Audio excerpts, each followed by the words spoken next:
Hello tout le monde, aujourd'hui petite vidéo présentation où j'aimerais vous parler plus en détail des skills. Les skills c'est quoi? C'est des petits raccourcis de texte qui vous permettent d'éviter de vous répéter quand vous parlez avec des IA.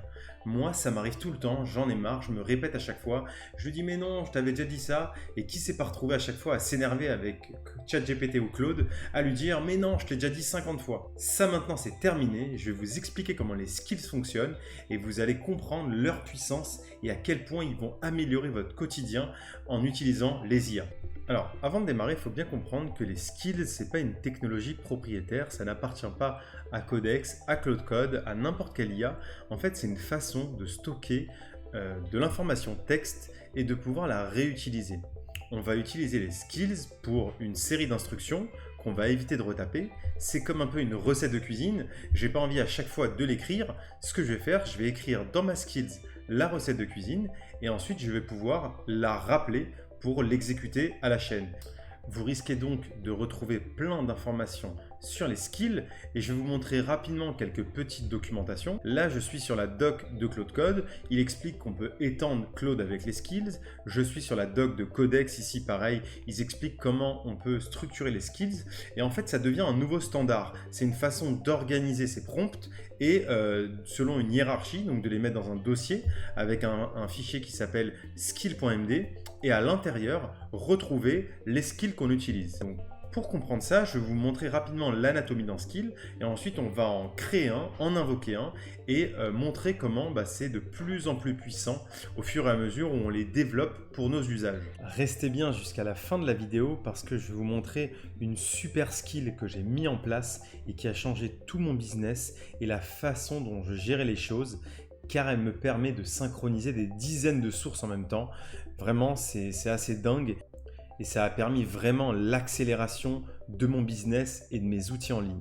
Pour vous illustrer un peu le fonctionnement, j'ai demandé à Claude j'ai utilisé mon skill pour me générer une présentation pour cette vidéo. Je ne lui redemande pas à chaque fois de me générer une présentation en réécrivant tous les détails. Je lui dis juste invoque la skills de présentation et lui, en 2 clics, il m'en crée une. Donc on va la parcourir. C'est un peu une introspection parce que voilà, j'ai utilisé la skill de création de présentation pour vous expliquer les skills. Je trouve ça plutôt drôle. Mais du coup, voilà. Donc ici, on voit que j'ai actuellement 32 skills. Ce chiffre n'est pas vrai, j'en ai une centaine à peu près. Et ce qui est important de comprendre les skills, c'est qu'elles sont localisées à différents endroits. Il faut bien différencier 2 parties dans les skills. On a les skills globales qui sont partout sur mon ordinateur. Je peux les invoquer depuis n'importe quel dossier et elles me permettent de réaliser des tâches diverses et variées mais plutôt génériques. Exemple, j'ai des skills actuellement qui me permettent de créer une image ou une vidéo. En utilisant des outils externes, elle va pouvoir me créer une image et en fait je l'invoque, je lui demande crée-moi une image et elle va appeler les derniers modèles d'images à jour pour me créer mon image. Cette skill-là est utilisable uniquement, globalement, car j'ai vraiment besoin partout. Dans tous mes projets, je génère régulièrement des images et des vidéos grâce à l'IA, donc je l'utilise tout le temps. A l'inverse, on a les skills qui sont liés à un projet, donc les skills locaux. Dans quel cas je les utilise? Donc moi j'ai plein de petits projets de dev et par exemple j'ai des skills qui me permettent de requêter ma base de données et d'aller récupérer de l'information. Donc dans le projet, j'invoque la skill, elle va requêter ma base et me retourner, voilà, on a 5 nouveaux utilisateurs, on a 2 utilisateurs qui ont payé un abonnement. Et pourquoi ce skill est vraiment lié au projet? Parce que je ne veux pas qu'il soit accessible depuis n'importe où. Ça n'a pas de sens. Il doit vraiment être lié à mon projet parce qu'il va récupérer la base de ce projet-là et ça va permettre vraiment l'isolation. Si j'ai trop de skills qui sont globales, je vais m'y perdre et pas trop m'y retrouver. Quoi de mieux pour vous illustrer la puissance des skills? On va en créer un en live et je vais vous montrer à quel point c'est utile et pratique. Il faut bien comprendre qu'un skill, c'est pas technique du tout. Ça peut être juste une petite phrase toute simple qui rappelle des instructions complémentaires à l'IA et qui va permettre de l'améliorer le résultat attendu. Donc pour illustrer ça, je vais utiliser Claude Code, mais ça marche avec n'importe quelle IA. Vous pouvez utiliser avec Gemini, avec Codex ou peu importe. Les skills, c'est toujours de la même façon et vous allez voir que l'IA peut vous aider à créer des skills. Et donc c'est ce qu'on va faire aujourd'hui, je vais vous montrer quelques exemples et vous allez comprendre la puissance des skills dans leur usage au quotidien. Donc c'est parti, je switch sur Claude Code Et donc là, j'ai lancé une petite recherche. Donc j'ai oublié de vous dire que pour utiliser les skills, il faut se mettre dans Claude Code, donc télécharger l'application Claude sur desktop si vous ne l'avez pas, et vous mettre dans la partie code. Donc pour l'exemple, ce que j'ai fait, c'est que j'ai demandé à l'IA, c'est quoi le meilleur smartphone pliant? Je vais essayer d'agrandir légèrement le texte, au moins c'est plus lisible. Et là, on voit que l'IA me répond, je ne sais pas quel est le meilleur smartphone pliant. Ça change vite. Il me dit il veut que je lance une recherche web pour avoir un comparatif. Maintenant, moi, ce que j'aurais dû dire dans mon prompt, c'est que j'aurais dû lui dire, c'est quoi le meilleur smartphone? Fais des recherches web et vraiment, sors-moi un résultat de qualité. Je veux un vrai rapport complet. Là, il pense que je lui pose une question basique, c'est le cas, mais dans la plupart du temps, j'aurais dû enrichir mon prompt pour lui demander de faire des recherches avancées. Donc, ce que je vais faire, je vais créer une skill qui va répéter cette instruction. Et je vais vous montrer comment le faire. Donc pour créer une skill, c'est plutôt simple. Vous faites slash et en faisant slash ici, vous avez la liste de tous les skills disponibles. Donc comme vous pouvez voir, j'en ai plein. Vous allez en avoir beaucoup moins. Mais celle qui va nous intéresser aujourd'hui, c'est la skill qui va être create skill. Je vous la montre. Elle s'appelle plutôt skill create. C'est à l'envers. Skill creator. Donc je fais slash, je lance skill creator et là c'est parti. Donc il va m'aider dans la conversation, c'est pas grave, vous allez voir que c'est pas très important. Il va m'aider à créer la skill. J'ai besoin de comprendre ce que tu veux créer comme skill. Que veux-tu créer? Quand devrait-il se déclencher? Quel est le résultat attendu? Je vais lui dire, vocal. J'aimerais créer une skill pour faire des recherches poussées sur Internet pour avoir vraiment un rapport. Quand je vais poser une question, je vais pouvoir invoquer cette skill pour que tu pousses les recherches, que tu ailles sur Internet et que tu fasses un vrai rapport complet. Est-ce que tu peux me créer cette skill? Ne parle pas de la question que je t'ai posée, liée au smartphone. Vraiment, c'est une skill qui doit faire 2-3 lignes pour aller faire des recherches poussées. Alors, il a terminé et il a fait plusieurs choses, dont des choses avec lesquelles je ne suis pas d'accord. Déjà, il a nommé la skill Deep Research, alors qu'il est censé me demander le nom de la skill. Donc je vais lui dire, la skill doit s'appeler Recherche approfondie, parce que j'aime bien rester en français et avoir le contrôle sur ce que je fais. Deuxième chose qu'il a faite, il m'a créé la skill du coup, et on voit qu'il a mis dans le dossier Claude Skills. C'est le bon endroit, il a créé une skill globale qui est utilisable partout. Parce que c'est vrai que là, elle n'est liée à aucun projet, et j'ai vraiment besoin qu'elle vive partout, que je puisse l'invoquer depuis n'importe quel dossier. En cliquant dessus, je vois qu'il m'a fait le détail de la skill. Et il a mis quand même beaucoup de choses. Il a mis le format du rapport, il a inventé des règles, et il a mis vraiment des choses qui ne m'intéressent pas vraiment. Donc ce que je lui ai demandé, donc c'est bon, il a quand même réussi à faire la skill, je vais lui dire, la skill est beaucoup trop détaillée. Je veux quelque chose de plus simple, qui est plus compact, parle juste de recherche web, ne donne pas de format de rapport. Je veux vraiment quelque chose de concis. Donc voilà, faut pas hésiter à retravailler sa skill. Le but d'une skill, c'est qu'à la fin, on n'y touche plus. Quand elle marche bien, elle fait exactement ce qu'on veut, on va pouvoir l'invoquer tout le temps et éviter de se casser la tête à répéter. Donc c'est pour ça que je prends du temps à travailler mes skills et être sûr que j'ai pas de soucis après par la suite. Donc là, il me dit c'est bon, j'ai renommé la skills en recherche approfondie, juste l'essentiel. Et donc là, décompose la question en sous-questions, lance plusieurs recherches, croise au moins 3 sources avant de répondre. Cite chaque source, prend position à la fin. Donc il a terminé, il m'a créé la skill. Donc maintenant je vais vous montrer comment la magie opère. Ce qui se passe une fois qu'il a créé une skill, je vais ouvrir une nouvelle conversation. Et je vais bien sûr avant reprendre ma question. Donc là, j'ouvre une nouvelle conversation. Pour tester ma skill, j'ai dû redémarrer l'application Claude parce qu'il ne la voit pas une fois qu'il l'a créée. Donc j'ai redémarré, j'ai relancé. J'ai lu des articles comme quoi ils allaient le corriger, c'est un peu embêtant, mais bon, c'est pas très grave. Et donc là, ce qui est cool, c'est qu'en faisant slash recherche approfondie, j'ai ma skill. Donc là, on voit qu'elle se met en bleu, ça veut dire qu'il a bien réussi. Et on voit qu'il a mis, on a le petit résumé ici, lance une recherche web multisource. Et donc là, je vais taper, c'est quoi le meilleur smartphone pliant? Et en lançant la recherche, on va voir que la réponse va être beaucoup plus avancée que la première où il me dit je ne sais pas. Donc je vais le laisser tourner. Et là, il est censé me faire un vrai rapport parce que je l'ai précisé. Donc là, on voit tout de suite, c'est plus du tout le même type de réponse. Il lance une recherche, il vérifie les outils de recherche qu'il a. Donc il va faire plein de choses. Je le laisse tourner. Et je vais vous montrer tout de suite une nouvelle skill que j'ai déjà implémentée cette fois. Donc on ne va pas créer une skill, mais je vais vous montrer qu'on peut rajouter des outils et des pouvoirs à Claude qu'il ne peut pas faire normalement. Je vais lui dire, génère-moi une image pour montrer la puissance des skills de Claude Code. Donc je lance. Et là, moi je sais pertinemment que Claude ne sait pas créer d'image. Mais normalement, il est censé lire toutes les skills qu'il a en mémoire. C'est ça la force d'une skill.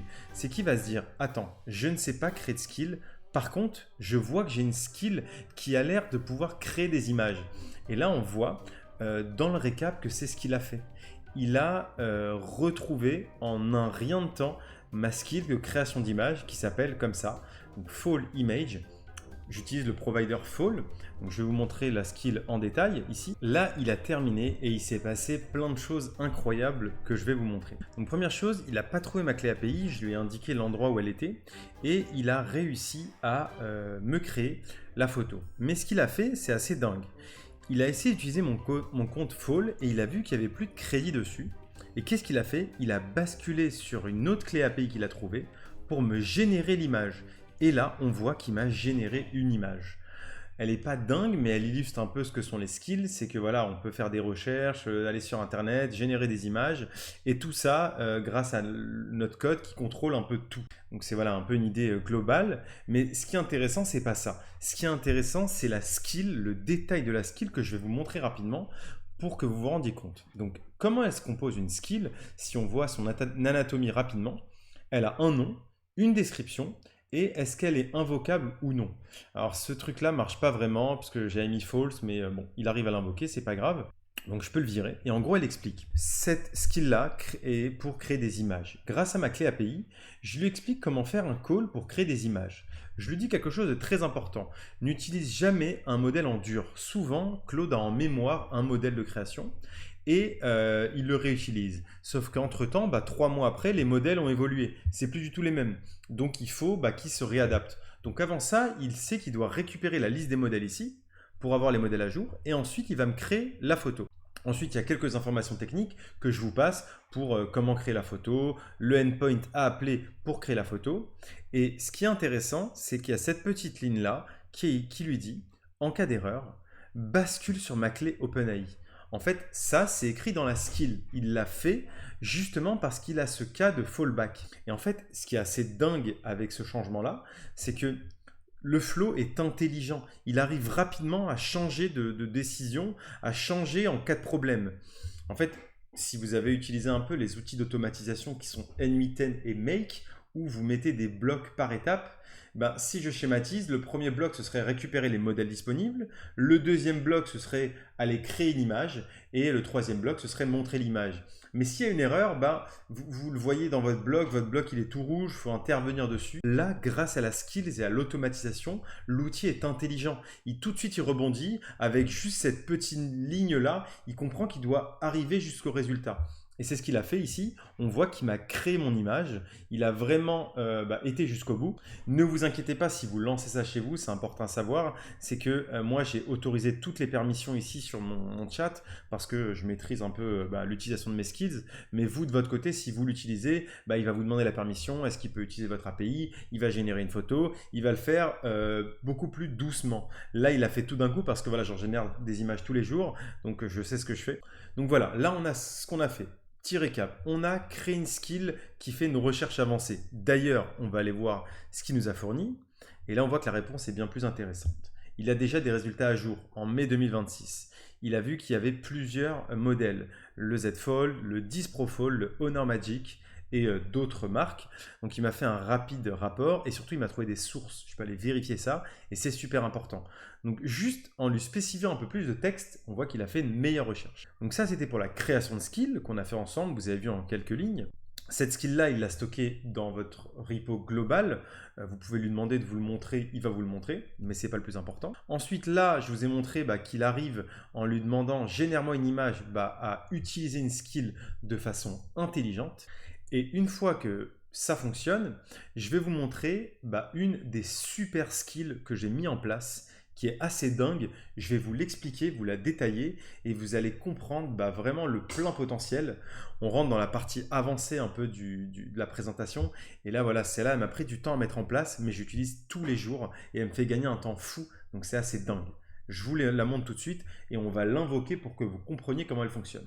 Alors, pour vous expliquer un petit peu la puissance de cette skill, il faut que je vous parle un petit peu du contexte.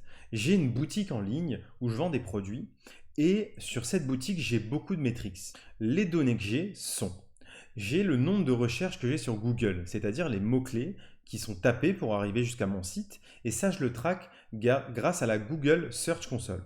Ce que j'ai fait, c'est que j'ai fait une skill qui s'appelle Google Search Console. Derrière, je vous la montrerai, elle va utiliser l'API de la Search Console pour récupérer les données de la dernière semaine sur les clics et les mots-clés qui sont remontés. Sur cette boutique aussi, j'ai une campagne Facebook. Cette campagne Facebook, elle fait un peu de pub pour mettre en avant certains produits. Ce que j'ai fait, j'ai créé une skill qui s'appelle Facebook Ads et qui me permet de faire plein d'actions sur ma campagne Facebook, de lister ma campagne, de vérifier le nombre de clics que j'ai eu, de créer des ads et plein d'autres choses. Donc ça, c'est un deuxième outil que j'ai sur cette boutique. Ensuite, connecté à la même boutique, j'ai du Google Analytics. Donc c'est l'outil de tracking qui permet de voir les pages visitées, les parcours utilisateurs et plein d'informations. Pareil, j'ai créé une skill qui s'appelle Analytics List. Et celle-là va me faire du coup le récap des pages qui ont été vues sur mon site. Dernière chose, sur mon site, j'ai une campagne Klaviyo. Klaviyo, pour ceux qui ne connaissent pas, c'est un outil qui permet d'envoyer des mails, de créer des newsletters et de traquer est-ce qu'un utilisateur a reçu un mail et a mis son produit dans le panier. Donc c'est des données très importantes. Pareil, j'ai créé une skill Klaviyo. Pour vous montrer rapidement une des skills au hasard, on va prendre celle de Klaviyo. Je vais retourner ici. Donc là, j'ai ouvert la skill Klaviyo. Ce qu'il faut bien comprendre, c'est que la skill Klaviyo n'est pas du tout liée à ma boutique. Je ne parle pas dans cette skill de ma boutique. Je lui explique juste comment utiliser l'API de Klaviyo, comment récupérer les campagnes, comment récupérer les flows, comment avoir des métriques agrégées. Je n'ai surtout, très important, mis aucune mention de ma boutique. Car j'ai potentiellement une deuxième boutique, je vais vouloir réutiliser la skill Klaviyo, mais je ne veux pas mélanger les deux choses. Ça, c'est vraiment un mode d'emploi, cette skill, pour comment utiliser Klaviyo. Pareil pour la Facebook Ads, c'est un mode d'emploi qui va me permettre de pouvoir contrôler une campagne Facebook. Ça va marcher avec n'importe quelle campagne, pas celle liée à ma boutique. Donc c'est vraiment important à comprendre et important à avoir en tête parce qu'il ne faut pas mélanger les choses. C'est important quand on crée les skills de les garder vraiment séparés. C'est là que j'aime bien parce qu'on retrouve un peu ce côté développeur de factoriser les choses. Les choses sont bien séparées. On a vraiment une fonction qui fait une seule chose et pour moi c'est une skill qui fait qu'une seule chose. J'aurais pu plus la découper, cette skill-là, parce qu'il y a quand même pas mal de lignes. Mais pour l'exemple, c'est pas hyper important. Maintenant que je vous ai expliqué ce contexte, où j'ai tous ces outils qui gravitent autour de ma boutique, le problème que j'ai, c'est qu'il y a beaucoup de données. Entre la campagne Facebook, les chiffres qu'il y a dedans, les pages vues de mon Google Analytics, les pages vues de ma Google Search Console, j'ai trop de données et c'est impossible à suivre. Il faut être un expert dans trop de domaines, dans le marketing, pour comprendre, mettre à plat ces chiffres, trouver un peu des informations clés qui remontent et c'est là mon gros problème. J'arrivais pas à analyser tout ça. Donc, qu'est-ce que j'ai fait? J'ai utilisé la puissance des agents pour mettre en place un suivi complet du marketing de ma boutique et du tracking de ma boutique. Je vous montre le skill magique que j'ai mis en place, qui est au final tout petit parce qu'il est un peu juste orchestrateur. Il s'appelle Boutique Analyse Globale. Je vous le montre. En gros, c'est l'analyse globale de mon site e-commerce. Il récupère Facebook Ads, la Search Console, l'Analytics, les commandes de ma boutique et en gros produit un diagnostic. En fonction des données qui remontent, il va pouvoir me donner plein d'éléments importants. Des actions critiques, des quick wins. D'ailleurs, je vois qu'il s'est trompé, il a mentionné des résultats ici et ça me plaît pas trop. J'aime pas orienter le skill, j'aime vraiment qu'il soit plutôt libre. Donc je vais enlever les exemples qu'il m'a mis en place. Donc j'ai rajouté quelques détails aux skills, mais c'est pas important. Les choses vraiment importantes dans ce skill-là, c'est ces 6 lignes ici. En gros, je demande à ce skill-là d'appeler d'autres skills. Et c'est ça qui est fou. Je lui dis lance les 5 skills suivants en parallèle. Donc il va déployer automatiquement des agents pour les skills. Donc là, il va lancer Facebook Statut avec la boutique, l'Analytics, la Search Console. Et vous voyez bien ici que j'ai remis le slash, le même slash que j'utilise pour récupérer les informations. Donc si vous avez bien compris et suivi la vidéo, en fait, si j'appelle juste Facebook Statut, il va appeler ma campagne et me retourner le résultat de ma campagne uniquement, sans avoir fait tout le reste à côté. Mais ce qui est intéressant dans ces données-là et dans ces skills-là, c'est comment ils sont montés ensemble et qu'ils font qu'un. Grâce à ce skill global-là, je vais pouvoir l'appeler et mettre en place du coup une analyse complète et poussée de ma boutique et avoir vraiment des informations très pertinentes pour améliorer ma gestion de mes outils en ligne. Donc, vous l'avez bien compris, cette skill-là est ma boîte à outils et peut devenir la vôtre si vous la mettez en place chez vous et que vous l'utilisez de façon correcte. Si je reprends le récap, en fait, cette skill-là appelle des sous-skills. Au final, c'est uniquement toutes des skills, mais voilà, une peut en appeler une autre. C'est là toute la puissance de l'outil.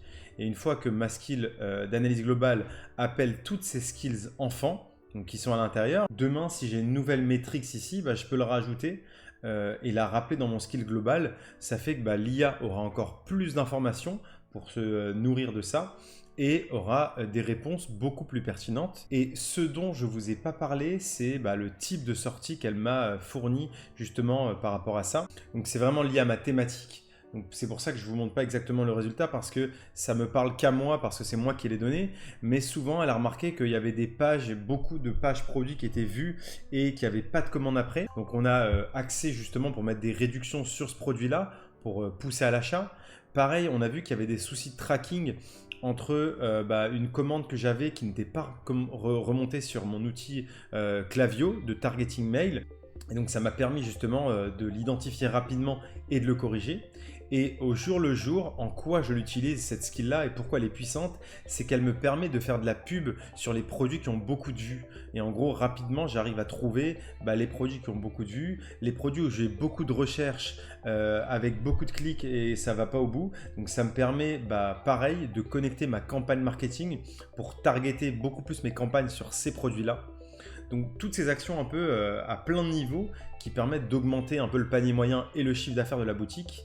Et sans cette super skill qui voit toutes les données, j'aurais pas pu le faire. Et c'est pour ça que c'est un game changer, comme je vous le disais, d'avoir des skills de ce type-là qui se connectent à plein de données et qui agrègent plein d'informations. Donc voilà pour la présentation un peu pour les skills. J'espère que cette vidéo vous aura plu. N'hésitez pas à aller fouiller la doc de Claude pour mieux comprendre comment ça marche. J'espère que vous allez créer plein de skills. N'hésitez pas à mettre en commentaire les skills que vous avez créés. Si vous avez des skills intéressantes, à m'envoyer votre projet GitHub. En tout cas, moi, j'espère que ça vous aura plu. N'hésitez pas à mettre un like et à vous abonner. Ça m'aide pour la chaîne. Et on se retrouve bientôt pour de nouvelles vidéos sur de nouveaux thèmes. Ciao!